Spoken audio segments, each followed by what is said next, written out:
This is a video to explain how to rebuild an Atari 5200 joystick. The first step is to unscrew the screws on the back and take them out, obviously.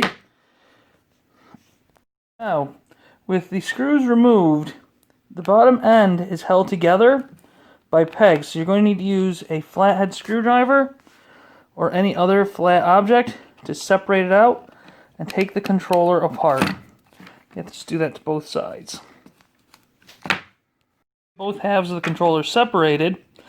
What I would do is I would paint the carbon contacts with a silver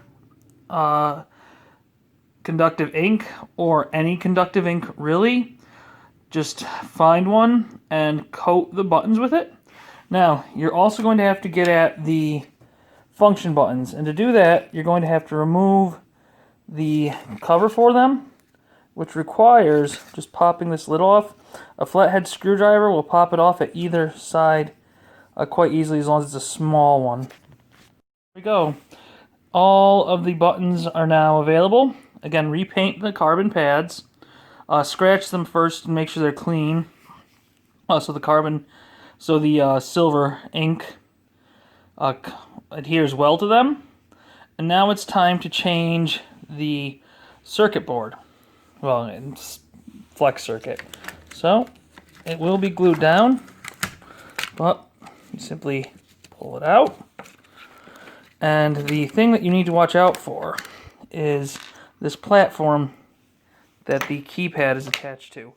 That needs to be popped out of place before you can remove that part. But once it is, it'll come right out. We have the old flex circuit out. You can see it.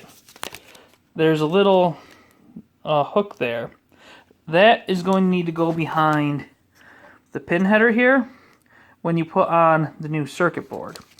So, the new one, you're going to want to put the pin header in. Okay. I guess it's a pin header. I don't quite know what you call it on a flex circuit.